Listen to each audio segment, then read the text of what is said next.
Então vamos lá, capítulo 5, meu título diz: Cristo superior ao sacerdócio da antiga aliança. Vamos entender melhor aqui, porque a gente tem que entender o antigo lá também para fazer essa associação.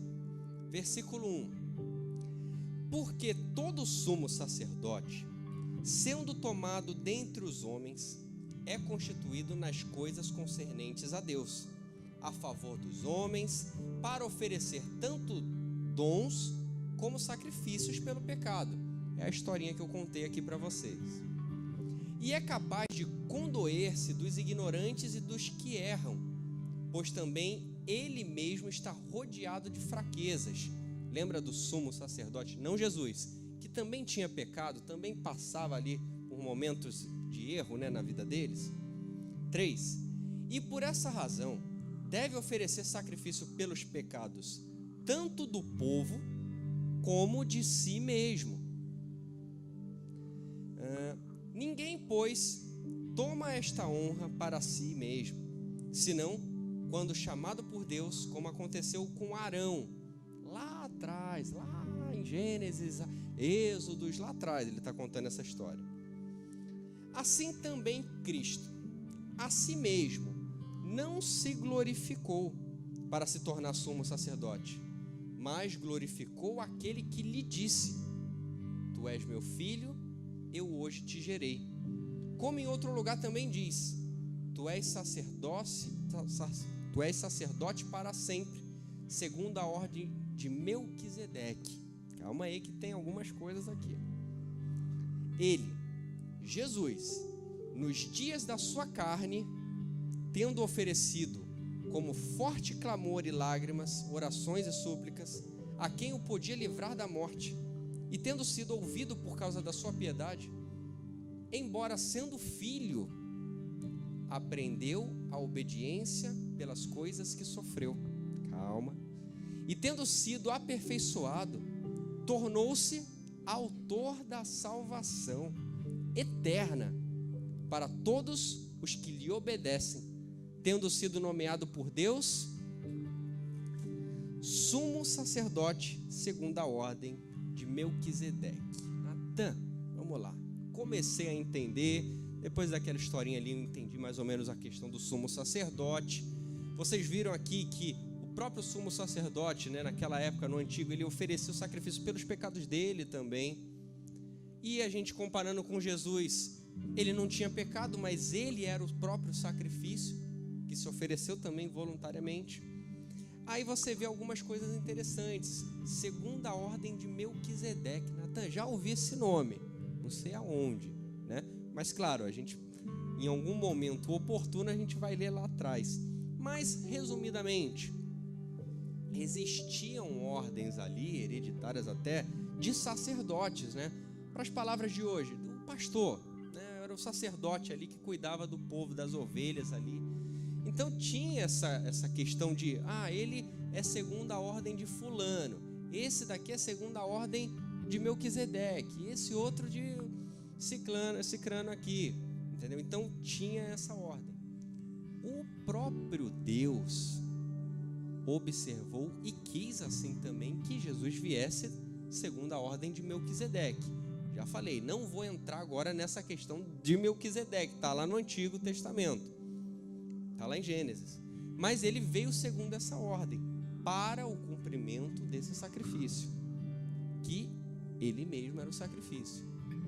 Agora, algumas coisas interessantes para a gente saber. Não sei se vocês pescaram essa ali no versículo 8 e no versículo 9. Embora sendo filho, aprendeu a obediência pelas coisas que sofreu. Já sei, Natan, Jesus era o Filho de Deus, veio aqui na terra e sofreu aqui no mundo, E tendo sido aperfeiçoado, tornou-se, olha a palavra, autor da salvação. Em alguma está diferente? Fonte da salvação? Eterna salvação? Então, autor da salvação eterna para todos os que lhe obedecem. Agora vem a lição, que é obediência. Se o Senhor Jesus Cristo, quando estava aqui na terra, presente como homem, desobedecesse a ordem do Pai, isso era um pecado. Então, olha só como que é sempre andar no limite, porque diversas vezes ali na vida de Jesus, estava no limite de pecar, mas não pecava. Eu não estou falando aqui de coisas que seriam escandalosas ou não, mas era o limite de negar-se a si mesmo, era o limite de você negar a tua fé. Getsemane, Jesus orava e até falou: se possível, passa de mim esse cálice, mas não terminou aí, né? Mas que seja feita a tua vontade. Olha o limite ali, tá vendo? O limite de eu desobedecer a ordem, desobedecer ali a minha missão, estava no limite. Tanto é que ele até chorou, né? Nem lágrimas, foram lágrimas com sangue, né? Olha só, limite. Então, a tentação, assim como acontece na nossa vida, é o limite. Muitas das vezes a gente vai para o erro, peca. Jesus também poderia, mas não fez. Não fez, porque estava no limite, mas se acobertava pela palavra do Senhor Deus. Porque sempre tem uma vírgula, né? Nesse momento que foi crucial, ele falou: mas que seja feita a tua vontade.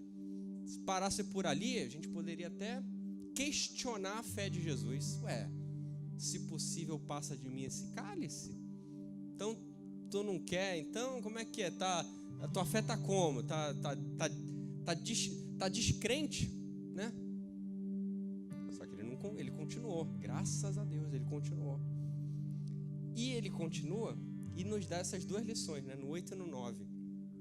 Porque ele era um filho obediente.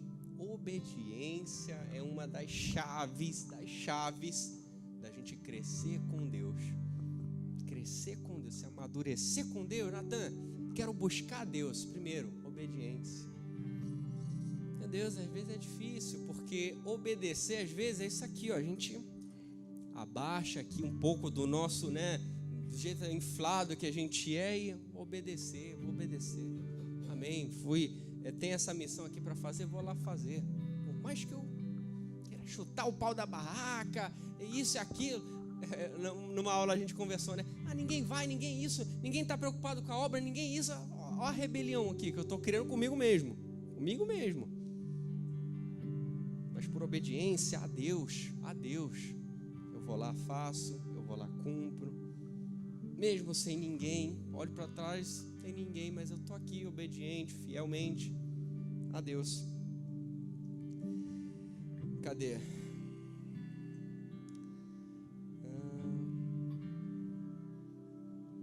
Porque no 9 ele fala: tendo sido aperfeiçoado, tornou-se autor da salvação eterna para todos que lhe obedecem. Então, a salvação eterna está para todos que obedecem à chamada de Jesus Cristo na nossa vida. Natan, eu sou muito insensível à voz do Espírito, não consigo ouvir bem, não sei quando é, quando não é, não sei, assim, nunca ouvi Deus, nunca ouvi um anjo, nunca ouvi, eu acho que já ouvi, mas eu não tenho certeza. Então vão alguns direcionamentos aí de Deus para a nossa vida à luz da palavra. Primeira, eu fiz até um vídeo sobre esse, está lá em Tessalonicenses. Vontade de Deus, qual é? Não sei, Natan, eu não consigo ouvir bem Jesus, não consigo. Oro, até fico no meu momento de silêncio, até procuro sonho, revelação, mas... E a vontade de Deus é essa, a sua santificação. Então, tudo, absolutamente tudo que você está passando no momento da tentação, a vontade de Deus é para que você não peque. E se você pecar, você está fora da vontade dele. Essa é uma, tá, gente? Tem várias, mas essa é uma. Que nos santifiquemos. Não estou falando isso da minha própria boca, não. Estou falando isso à luz daqui da palavra. Uma vez que a gente começa a ter atitudes como essa, a gente começa a ser obediente à palavra, à voz do Senhor Jesus Cristo. Se a gente não faz, a gente está desobedecendo. Se a gente peca, a gente está sendo infiel. Se a gente peca, a gente está sendo desobediente com o autor da salvação, o criador, né? Quando fala autor, né? Fonte, né? Ou seja, o primeiro que veio para nos salvar mesmo. E o único, né? Primeiro e o único que veio para nos salvar. Jesus Cristo. Amém. Carta aos Hebreus, capítulo 5, verso 11. O meu título diz: os cristãos hebreus não tinham progredido. Vamos lá. A esse respeito, temos muitas coisas que dizer e difíceis de explicar, porquanto vos tende tornado tardios em ouvir. Pois, com efeito, quando devíeis ser mestres, atendendo ao tempo decorrido, tendes novamente necessitado de que alguém vos ensine, de novo, quais são os princípios elementares dos oráculos de Deus. Assim vos tornasse como necessitados de leite e não de alimento sólido. Ora, todo aquele que se alimenta de leite é inexperiente na palavra da justiça, porque é criança. Mas o alimento sólido é para os adultos, para aqueles que, pela prática, têm as suas faculdades exercitadas para discernir não somente o bem, mas também o mal. Paulo finalizou esse capítulo 5 com essas palavras interessantes, né? A questão das pessoas, ele está aqui se referindo ao povo hebreu, demorarem a ter esse discernimento e esse crescimento espiritual. Tanto é que ele fala, de novo, vocês viram ele falando de novo? Cadê? No versículo 12, no meio do 12, ao tempo decorrido, tendes novamente necessidade de alguém que vos ensine de novo quais são os princípios elementares dos oráculos de Deus. Ou seja, era um povo ali que recebeu a palavra, que teve ali alguma experiência já vivida ali com Deus, com alguém que já chegou e ensinou realmente, mostrou ali, né? O próprio Jesus caminhou lá com o povo judeu, mostrando, evidenciando as coisas nitidamente.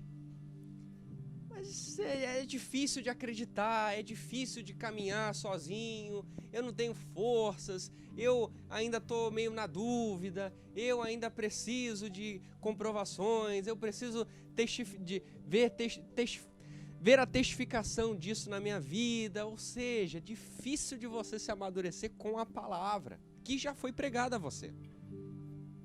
Então, por isso que ele fala que vós são tardios em ouvir, vocês demoram a captar a mensagem, estão entendendo?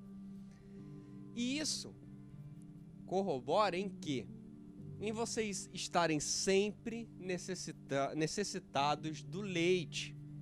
Ele faz esse comparativo com o leite, porque o leite é o que alimenta as crianças, né? Ou seja, vocês precisam sempre estar ali com o leitinho, sendo desenvolvido ali como uma criança, e não como alguém já experimentado na palavra.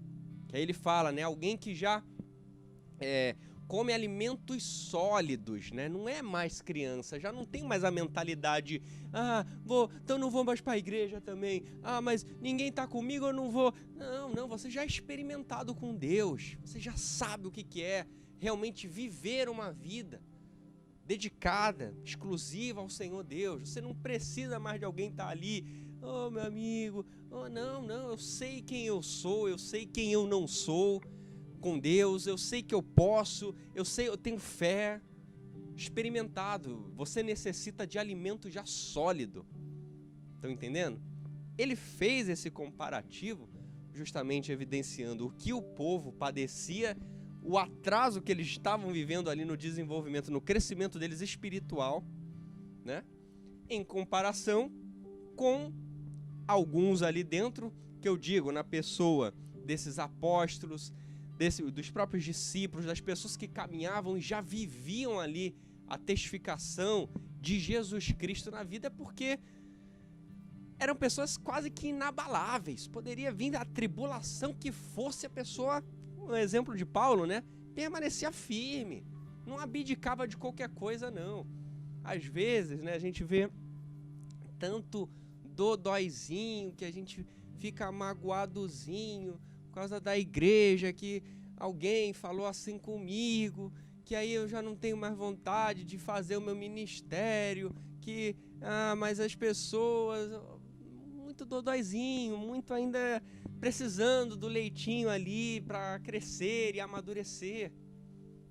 Quando você, já adulto, sabe o que você tem que fazer, Natan, eu sei a minha missão, eu estou dando passos todos os dias ao cumprimento dela, ao meu ministério dentro do corpo de Cristo. Não é qualquer coisinha que me abala, não, Natan. Eu já sou experimentado com Deus, experimentado na palavra da justiça, como ele fala aqui. Vocês viram? Aqui, ó, olha o 13. Ora, todo aquele que se alimenta de leite é inexperiente na palavra da justiça, porque é criança.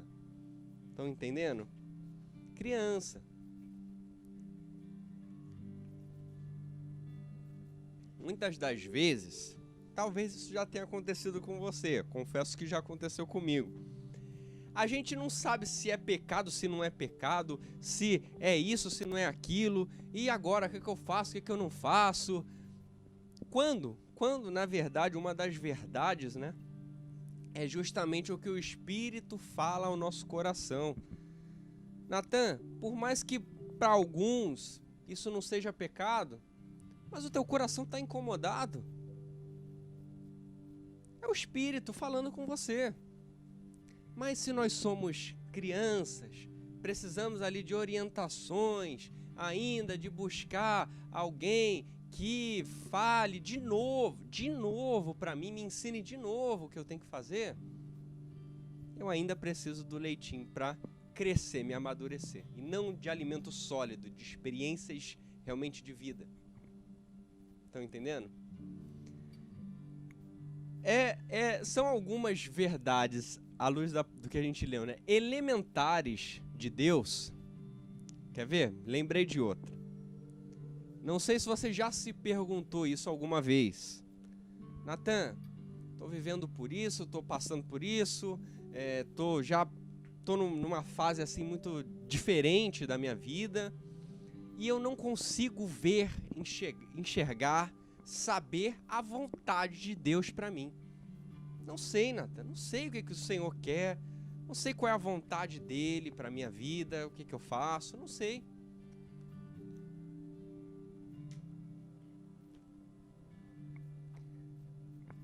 Eu digo isso porque já aconteceu comigo, tá, gente?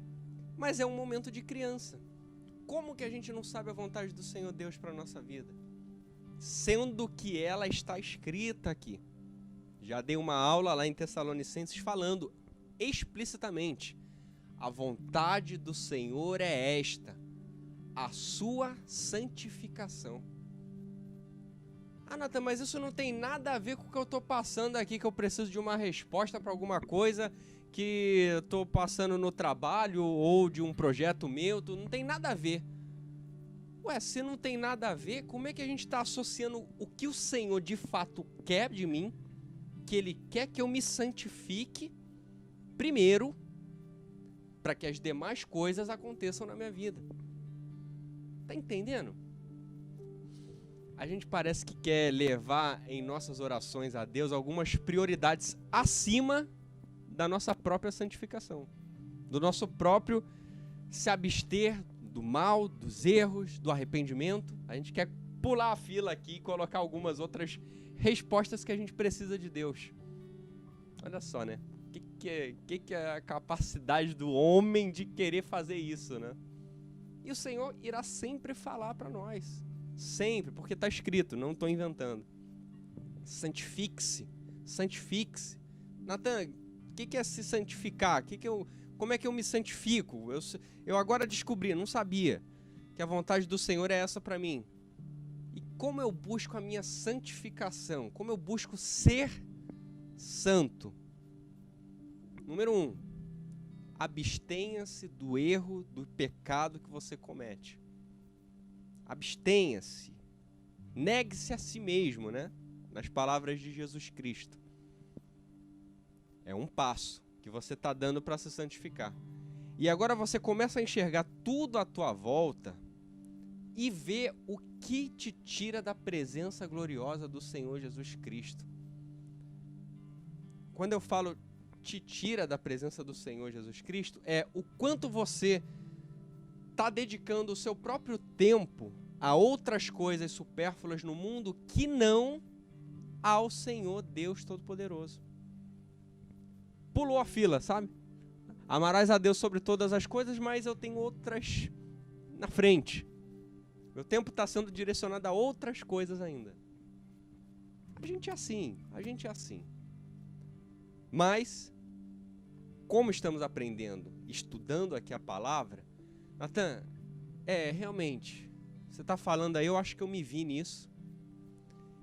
Só que eu quero mudar, eu quero me transformar, eu quero me santificar. Ótimo, esse é o momento da gente dar passos realmente no caminho, na verdade, que é o Senhor Jesus na nossa vida.